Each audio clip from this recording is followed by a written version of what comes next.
see everyone here. Good morning. How's everyone doing? Good. Everyone enjoying the conference so far? Yes. That's good. I know it hasn't been too much. I'm from the east side, Eastern time, so it's weird that this is morning still. I'm used to this being called afternoon. But seeing emails from my coworkers at 6 a.m., like, well, everyone got up early. Time zones are like that, I guess. But just to get an idea, how many of you are kind of from the Las Vegas area? Wow, we are in Las Vegas. That's not what I'm used to seeing. Suburb of LA. So, how many of you are more from West Coast side of things? Not too bad. Kind of central U.S. Solid. East side. West Coast. Well, it's good to see such a diverse crowd. And hopefully, the conference will go well for everyone. And thank you very much for coming and listening to this presentation. Today we're going to talk. Today I'm going to talk to you about a topic that I think is really, really cool and very, very relevant. All so often we're seeing companies deploying full disk encryption and people using it on their personal machines too. But a lot of the problem I see with implementations of full disk encryption is we see encryption as this magical black box that just solves all our problems. It's encrypted, we're good. We don't have to worry about anything. But the plain fact is, full disk encryption, like any other security technology, it can and is vulnerable to different forms of attacks.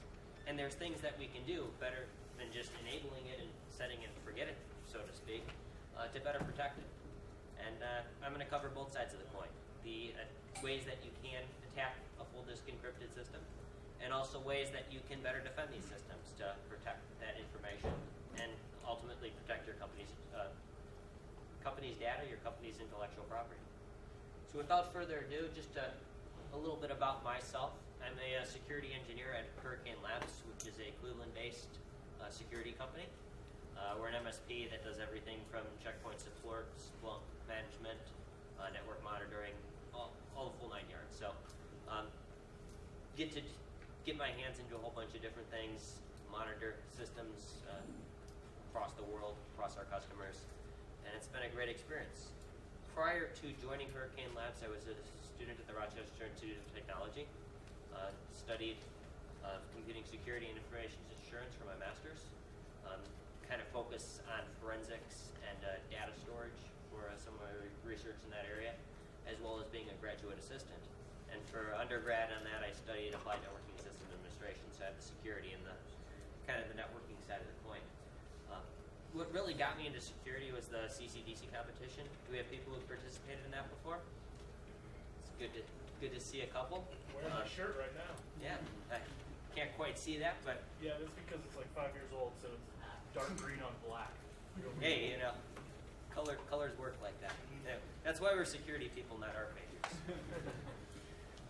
But that kind of really set me into the mindset of what it's like to defend systems and what it's really like to get attacked constantly. And kind of way I kind of see it is it's my job now and my life is CCDC every day almost. So there's good and bad things with that, but it's definitely never a dull day for sure.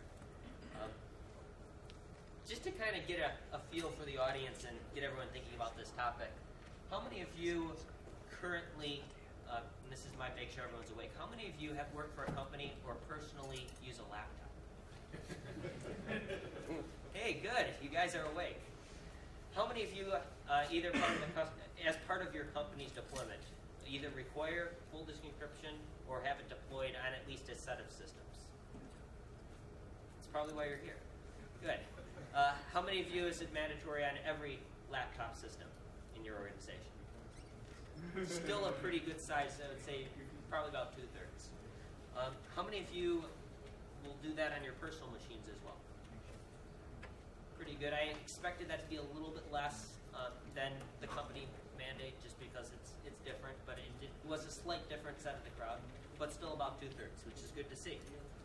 How many of you, or in your organization, require this on other machines like desktops?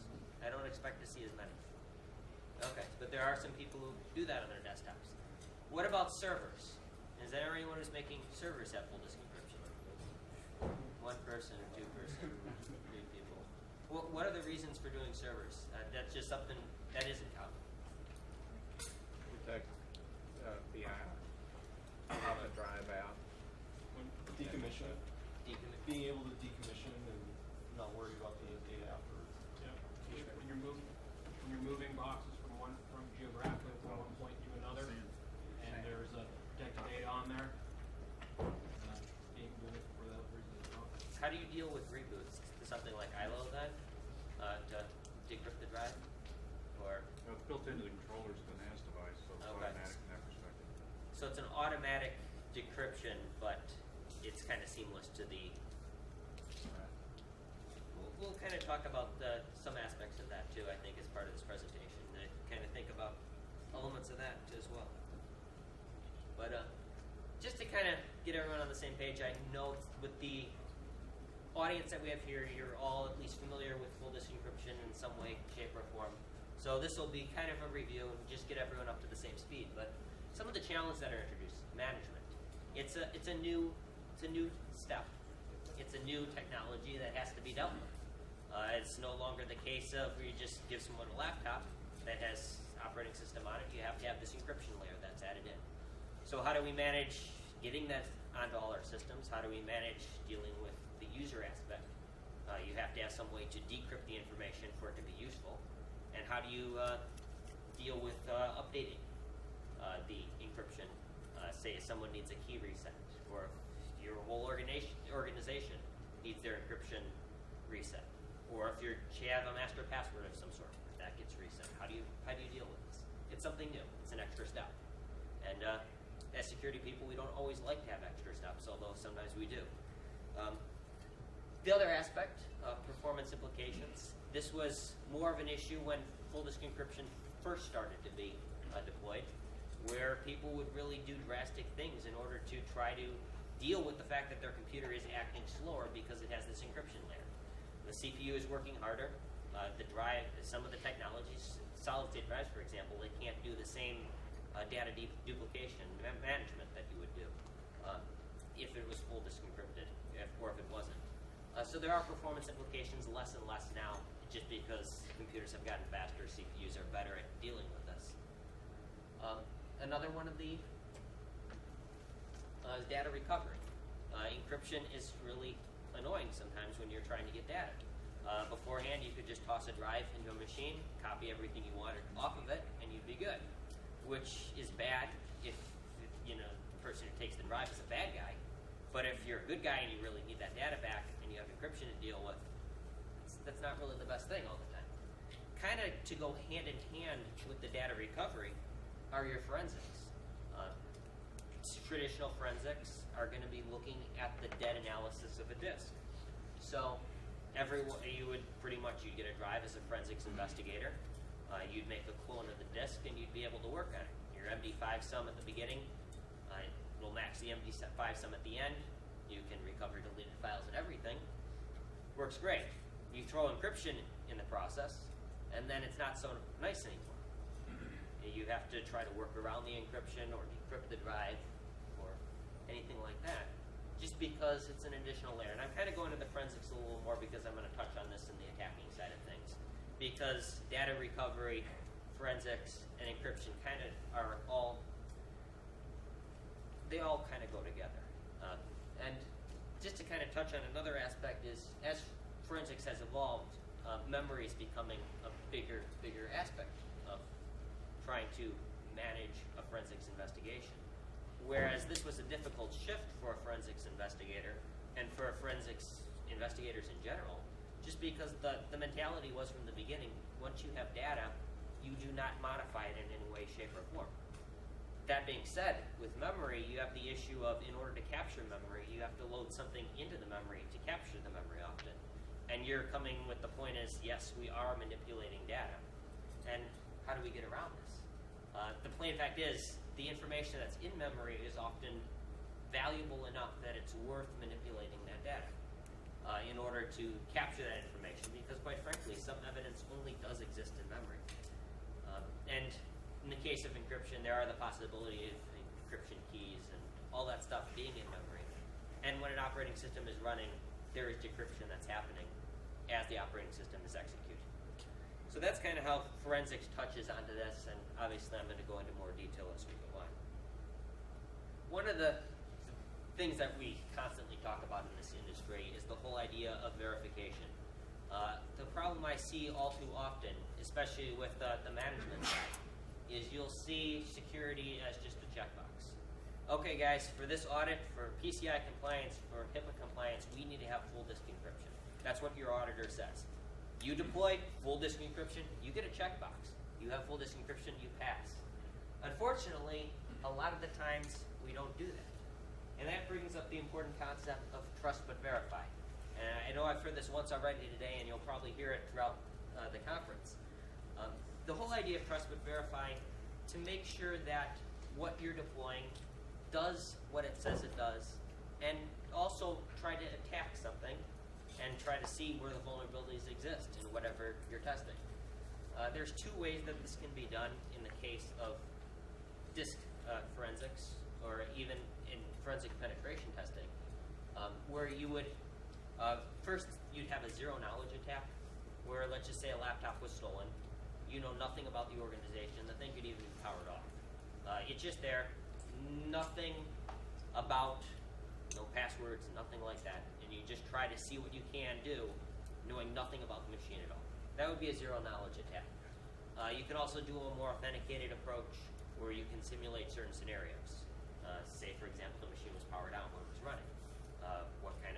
How does that throw into the equation? But the whole idea is you want to be able to do this like any other test that you would do on any other system. We have penetration tests for a reason. You want to find problems in your environment before the bad guys find them.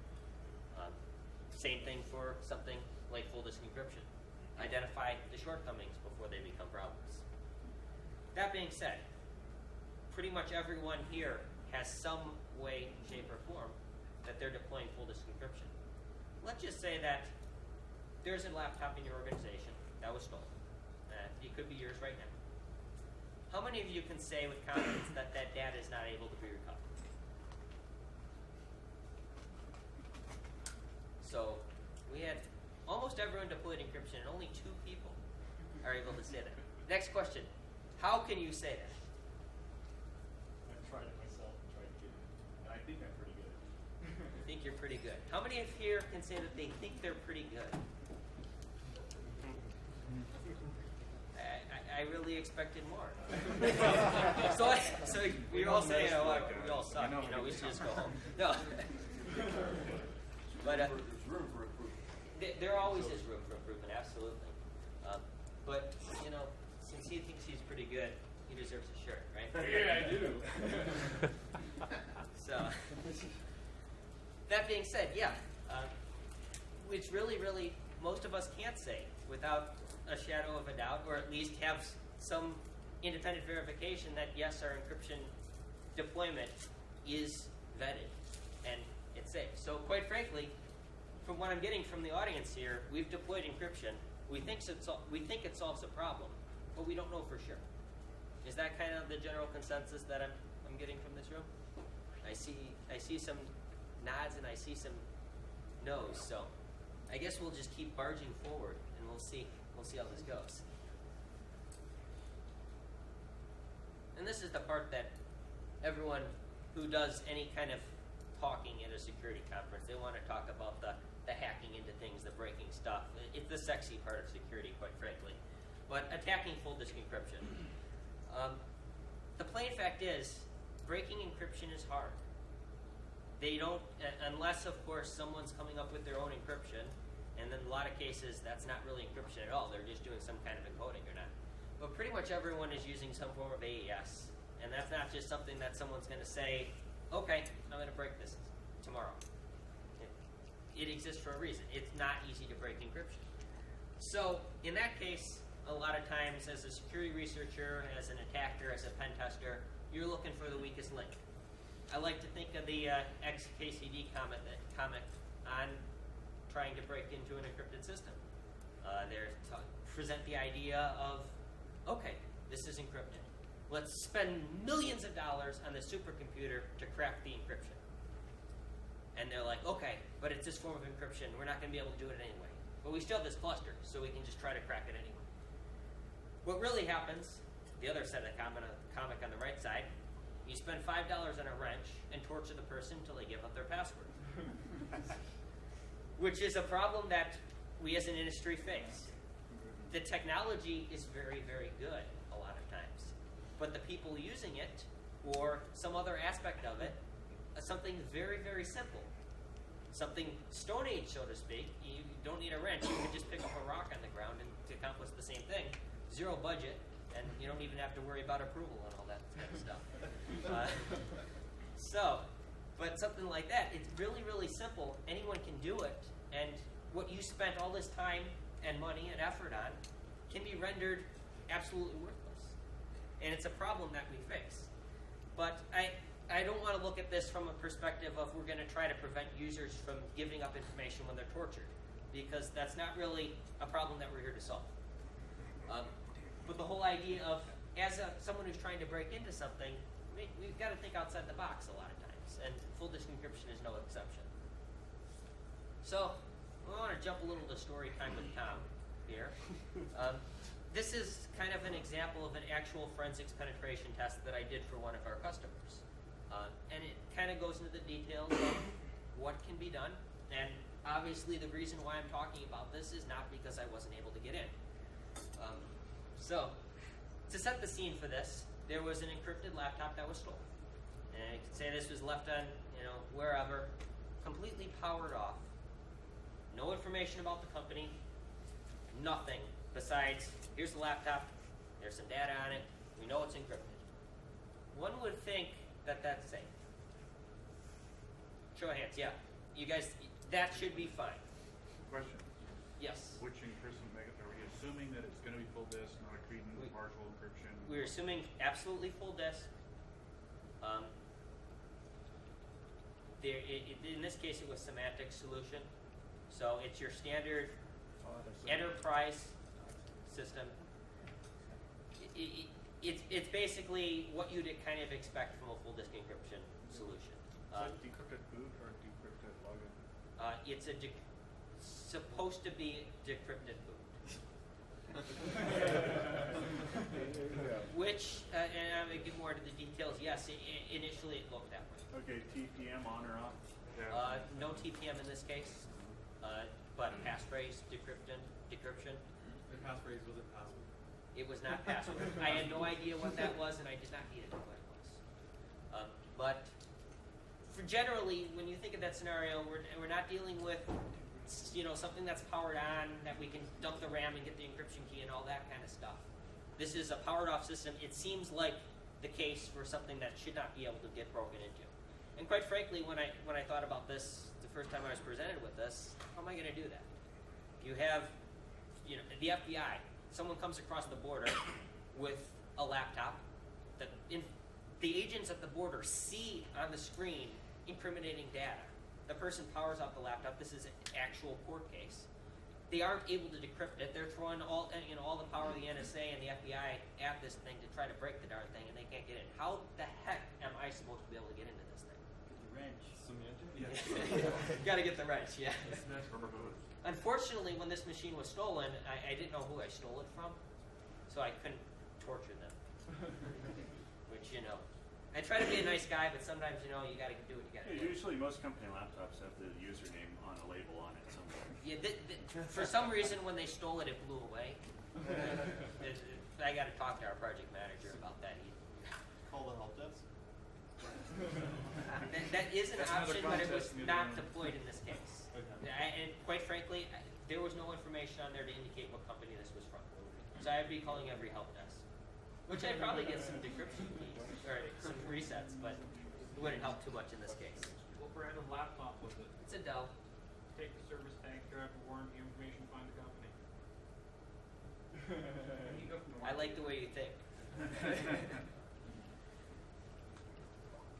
But, okay, so the way we're going to kind of look at this is from a forensics penetration perspective. And I know I mentioned about the zero knowledge versus authenticated testing. Initially, I planned to look at this from a zero knowledge perspective. No information about the machine whatsoever. It's just there and try to do what I can based on that information. Authenticated testing was going to be the next step for this, where I wanted to try to simulate different scenarios. Say if someone left the machine, they went to the restroom, and someone tried to get the RAM, the information out of memory. Didn't actually have to do that, but in some cases, if you're trying to do a forensics penetration test for encryption verification, you'd want to look at it from both scenarios. So the real test on this fully encrypted machine, the person who gave this to us for this test, they were completely confident that wasn't going to be anything we'd find. And I really was skeptical too, and for most people here, there is reason to believe that this should be fine. The things that I noticed about this, got the machine, it was powered off. First thing, anything you do in a case of a forensics investigation or a forensics pen test, immediately you image the disk. You don't try to turn it on, don't try to investigate anything, you make a full disk image. You have your evidence drive that you never touch again, and then you have a working scratch disk, and that you can use to make duplicates of and work off of. So that was kind of the start of the process. And then once I had a working copy, I started kind of seeing what was involved. So we had our standard Dell laptop. You had your standard interfaces on it, USB, parallel, FireWire, PCMCIA. Nothing special, just your standard is a D520 laptop. But the other thing to mention about when I did the clone, used a write blocker, so there wasn't any chance of manipulating the original source disk at all. Which is kind of cool because, let's say for example this machine was stolen, you could put the drive back in, the company would have no idea what happened too. If they looked at it or even hired someone to look at it, they wouldn't see anything that would indicate the machine was tampered with.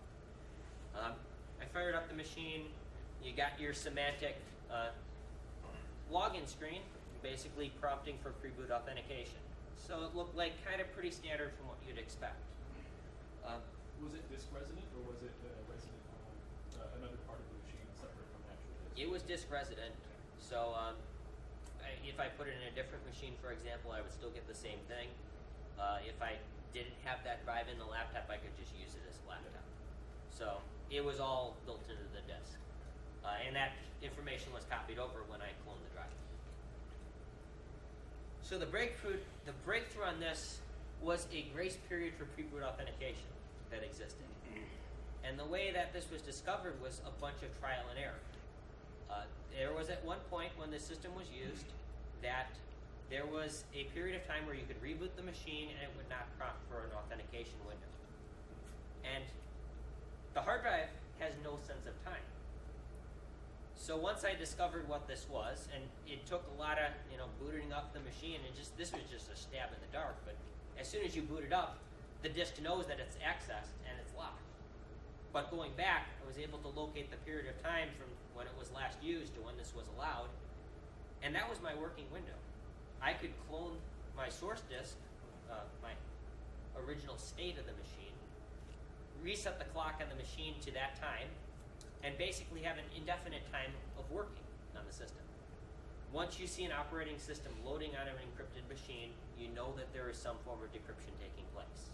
And then you don't have to worry about the encryption. You essentially can look at the operating system itself. In this case, it was Windows XP, so that happens. Not the most secure operating system, but any operating system that's running is subject to more attacks, and it's more vulnerable than something such as full disk encryption. So the whole idea of repeatedly imaging the drive to find where this window was, and quite frankly, there is a lot of luck involved in something like this, but it's not something that you would necessarily expect to find either. Once that was found, I could basically work on this machine indefinitely. Could you boot to any other, like a slide CD or a USB drive before getting to the hard drive itself? The way the machine was configured, you couldn't, but it was just a matter of changing the BIOS. Sure. That being said, it was a Dell model where even if they changed the BIOS password, there are the reverse, master password off of the service tag available for that. So. Can you explain this window a little bit more? Is the data actually at rest encrypted, or is there? Absolutely. Is it at any point where it's unencrypted? No, it is encrypted. If you looked at the drive during this window, it would look completely encrypted. You couldn't read anything. there was just some, it was basically tying the OS authentication to the Preboot authentication, The single sign-on. kind of, in the sense of it would allow you to reboot within a certain amount of time. It was basically making it more convenient for the users. See, you mean you use the grace period so that you can keep working on it without being locked out? Yes. This was a policy setting, specific product. Yes. Was it the default configuration? That I'm not sure. I'm not all that familiar with the semantic solution, but when I presented it to the customer, they didn't really know that that existed, so I would assume it was probably the default. But it's about an 8-hour period or something like that, where if you are authenticated, you can reboot the system and it'll log you in, or not log you into the operating system, but it will just bring you into the operating system login as opposed to making a full So was there a disk flag that was set for the time of the machine that would then bypass the Preboot authentication? Or, I mean, this has to be set somewhere on disk for the system to realize that, It's part of the boot partition, or the Preboot authentication so, sequence. but you didn't do any further investigation about where this bit actually lived, and you can No, I actually didn't set for the clock that, no. manually in your disk image or any of that? No, I didn't look into that, but that was something that was found, and it wasn't tied to the specific disk either. So this could work on whatever disk I cloned it to. So it was definitely something on the partition. Well, was the laptop set to be managed off a central server to manage the encryption?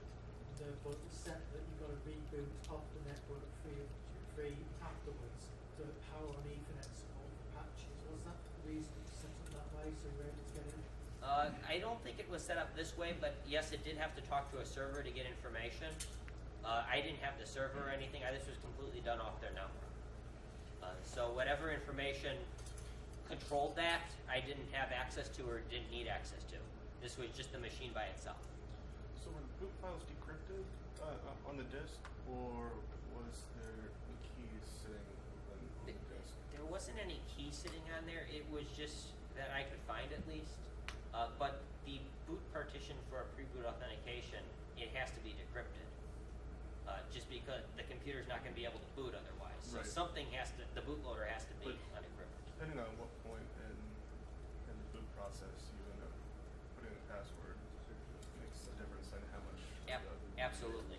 And even though that this was at the beginning when it should be, the fact that that was, it just basically prompted you and said, hey, yeah, you'll need to re-authenticate in the next, so many hours. I'm like, oh, that's nice. Okay. Oh, Windows. Neat. Consider maybe a clear text parameter that can just be modified within that. So even if they had set a grace period of 1 minute, you could just change it on the disk. So you That I'm not 100% sure about, and I think it's something that could be researched into a little more. Is this something that would work against multiple products, or was there a specific product that this worked against? This was semantics. When they did a retest, they used a different product, and I couldn't find anything similar for that. That being said, one of the recommendations was to force Preboot authentication, and they absolutely did that. So any product that gives a grace period or does something that loads the operating system into memory is vulnerable to something like this, yes. Do you know how the grace period works? Is it caching the key? Well, the passphrase is essentially what decrypts the key, generally. So it seems like there's something that's causing it to unlock that, or there's something on there that's storing it. What exactly is going on behind the scenes, that I can't say for sure. But for some reason, there would be some way to access the key because obviously the machine is accessing that. How that's being stored, if it's something that's unlocked with the passphrase or if it's something that could be pulled off the drive, yeah, I'm not 100% sure on that. But obviously, once I had the machine running the operating system in this case, for something forensics, obviously, you want to have the smallest amount of data to work with possibly, just because you're looking through a needle in a haystack. And so in this case, you downgrade the RAM from 2 gigs to 512 megs, just to make it a small working environment. And I had full control to do whatever I wanted.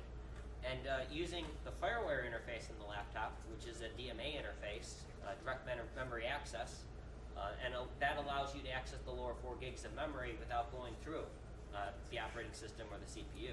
It just basically is directly accessible. So I dumped the RAM in that case to have an image of memory that should have contained the encryption key, and quite frankly, that wasn't absolutely necessary because there's this tool called Inception that you can use to basically replace the password checking mechanism of the Windows OS and basically bypass that completely. So you can run this tool, it successfully replaces the code in memory, you walk up to it, type whatever administrator password you want, and enter, you're logged in. It's really nice. The end result in that was full admin access to the whole system. The system was encrypted the whole time, but if you're running in an operating system that you're logged in as an admin, it really doesn't matter if the whole thing's encrypted. You can just pull whatever you want. So if that had whatever information was on that drive, I had full access to it at that point. I did this exact same thing with queuing, removing in the legacy. So I was able to access it directly instead of queuing the virtual machine. So just FYI. Yeah, memory is kind of the if you're dealing with full disk encryption, you kind of almost automatically have to look at memory too. They do go hand in hand. But a lot of people, and this audience is not going to say this, of course, because you guys are more familiar with this. They might think that, oh, our encryption failed. No. Encryption did not fail, but the implementation of it did fail. And this was one of the cases where a user convenience setting, we don't want to have our users type in long passwords every time they log in. They just need to reboot it during the day. But one little detail like that you don't think would cause a lot of problems, it resulted in the complete failure of this whole deployment. And basically every single one of their laptops that was deployed at that point in time was vulnerable to this, which is a huge issue. And this was a zero knowledge attack both ways. As an attacker, I didn't have to know anything about it in advance in order to get in. And if that machine was returned to them with the original drive that I manipulated nothing on, they would not know that their information was taken. They would not know that their customer information could have been taken by an attacker until, of course, it showed up on Pastebin.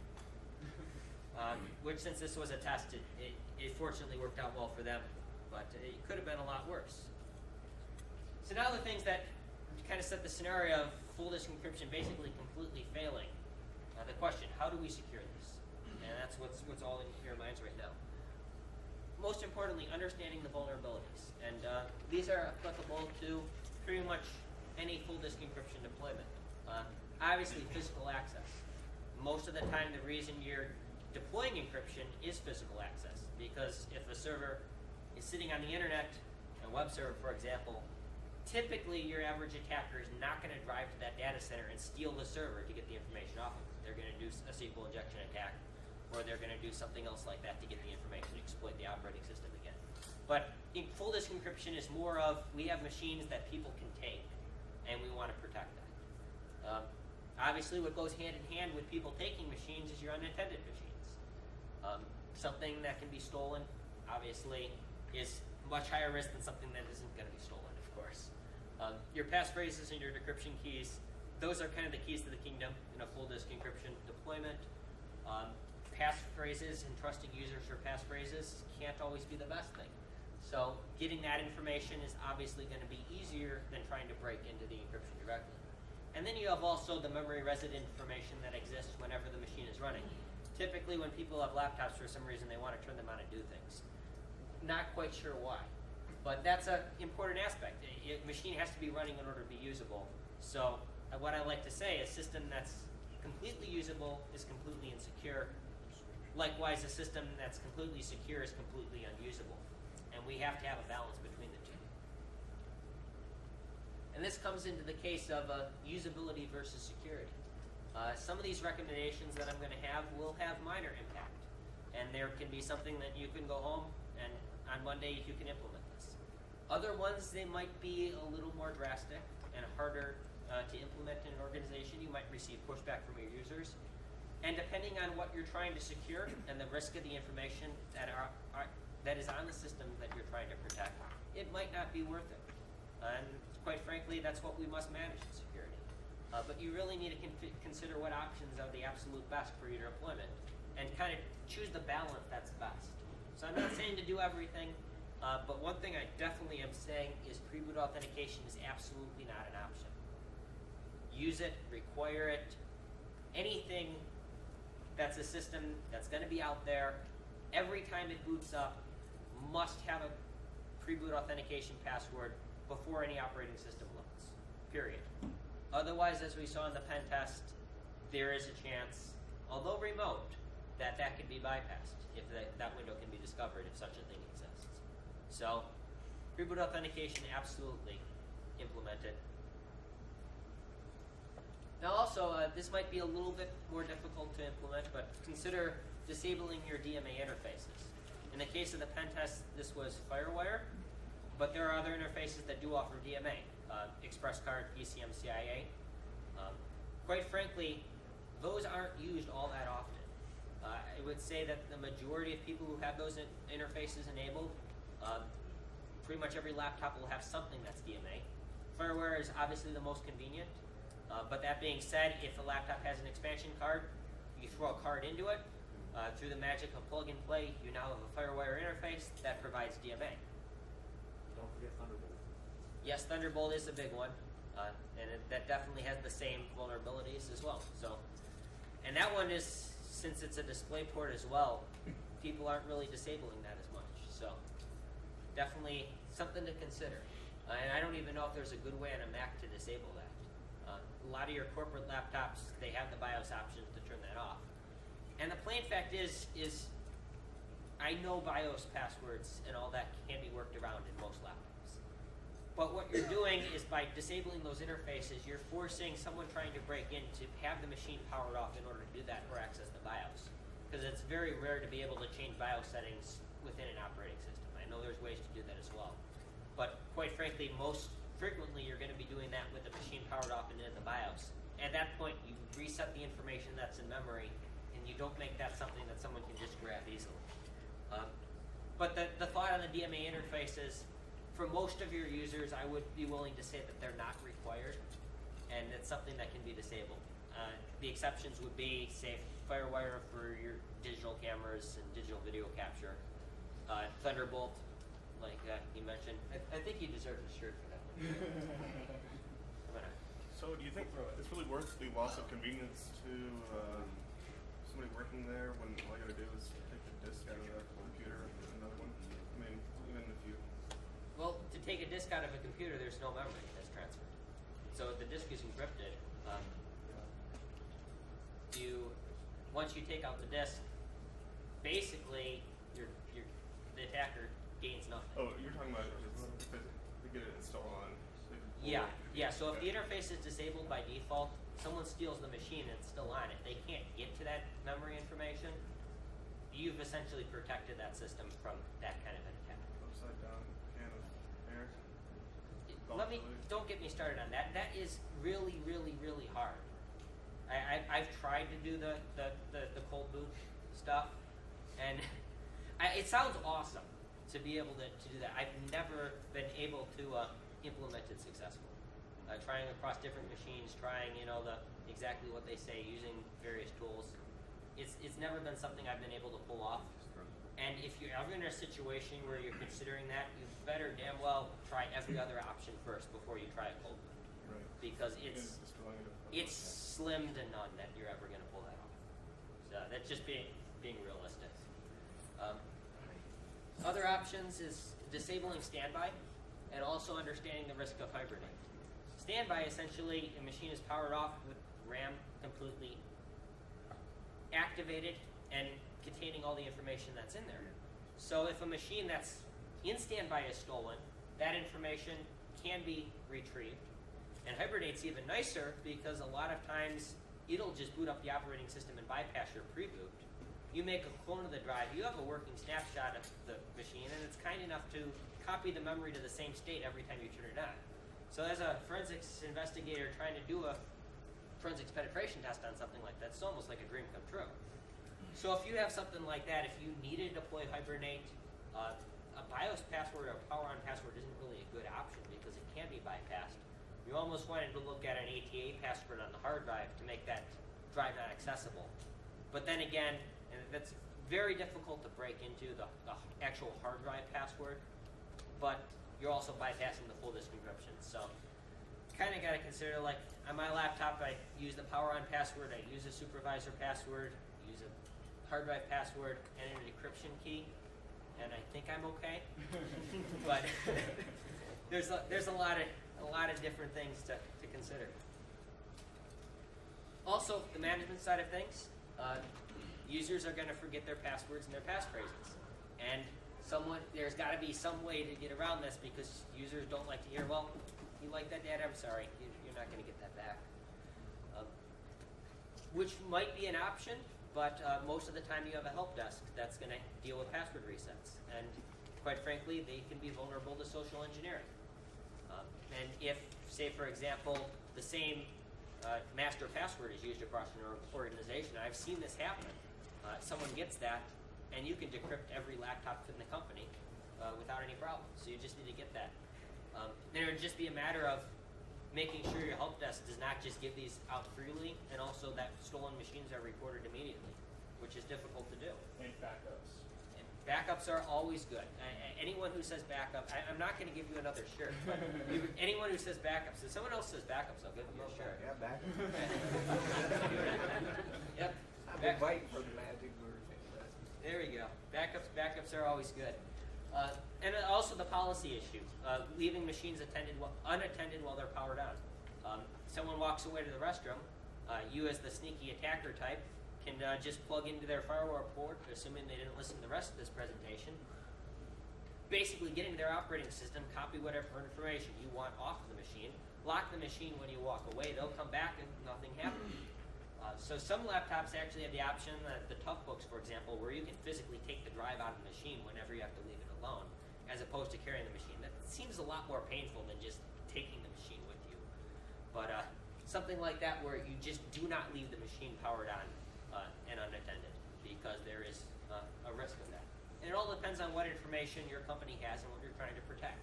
If there's actually a risk where whatever information on your machine, you have actively people stalking your employees trying to get this information, well, that kind of sucks for them too. But you just want to make sure that that doesn't happen. And also independent verification. This would be the case of where you have one company that says, hey, company A, our laptop was stolen. It had the database records of 10,000 of our customers on there. We have full disk encryption, so we should be fine.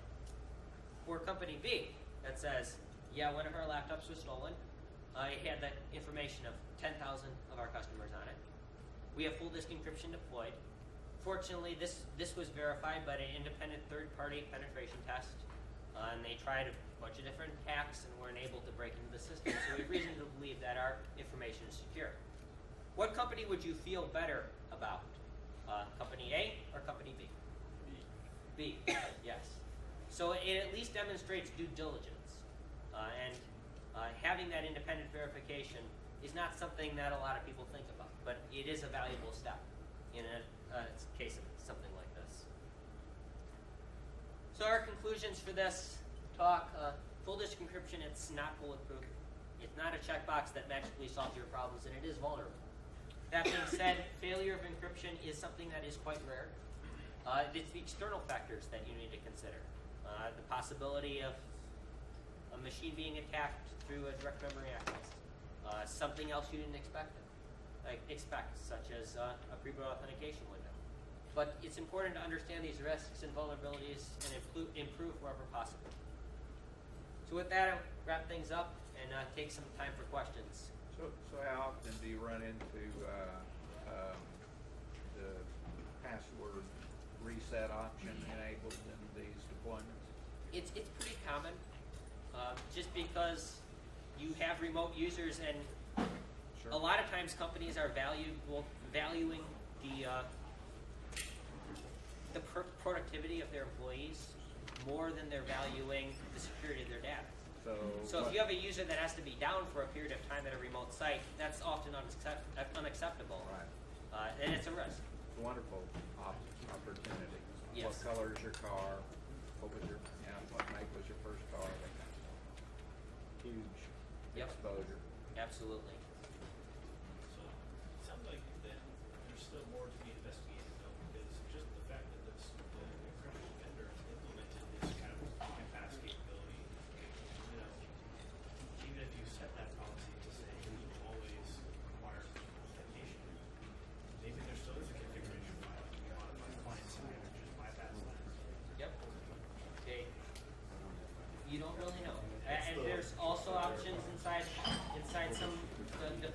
you can just run a command within the operating system to force an encryption too. There's a lot of different windows, and unfortunately, there's a lot of questions that need to be answered.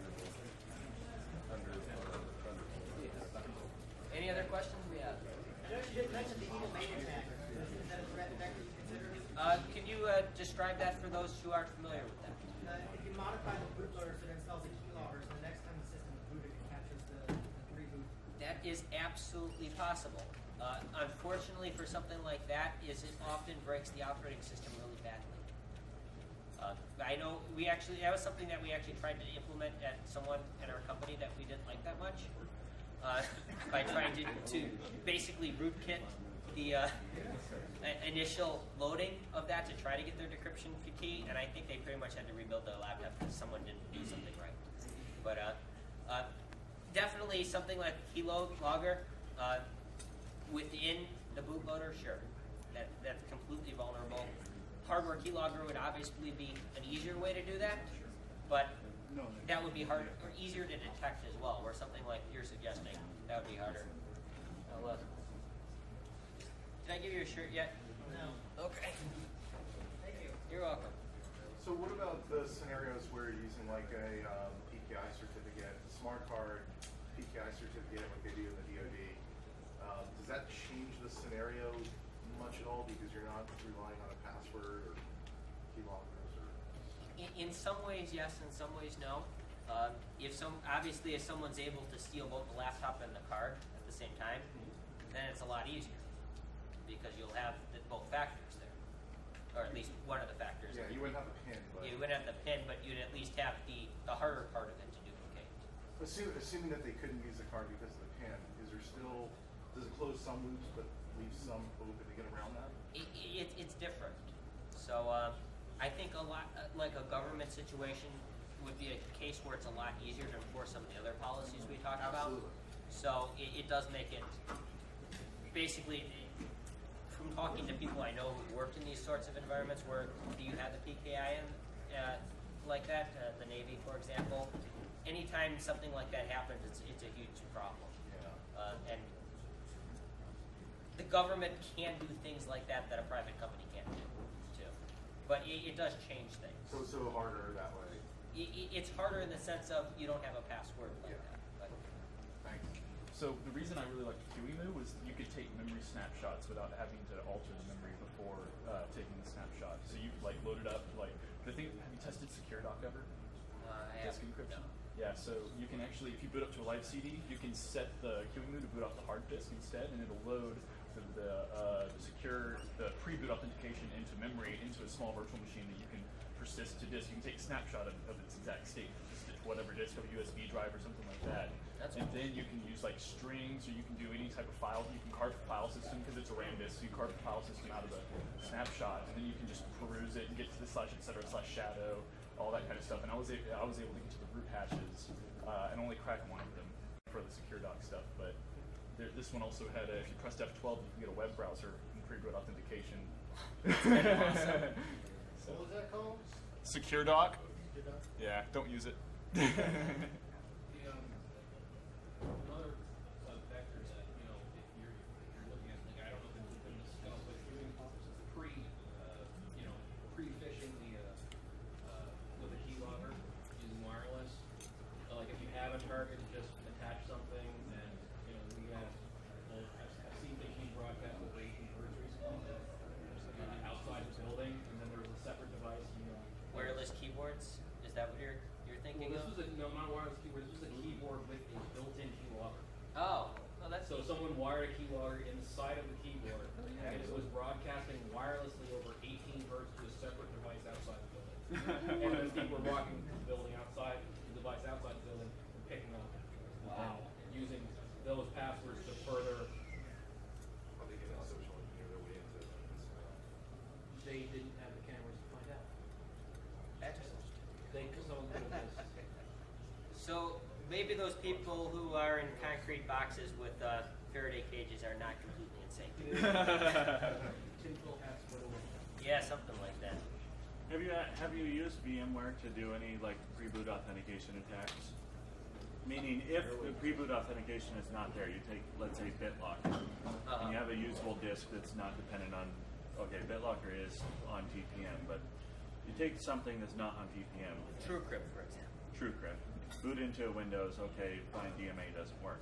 Have you been able to use VMware to boot that disk into VMware and just copy the VMem file out of that?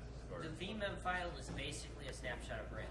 Yeah. So you, have you had to use VMware in any situation to do this?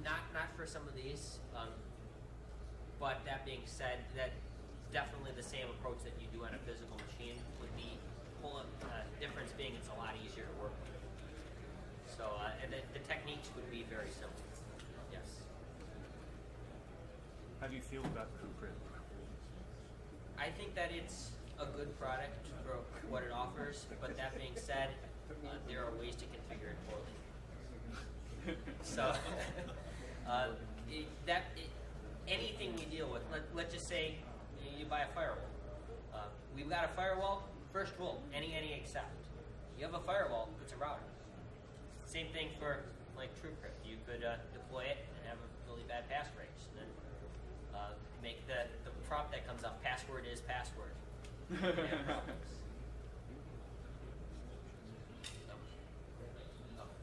They're dragging me away. So if anyone wants to chat about anything afterwards, hit me up.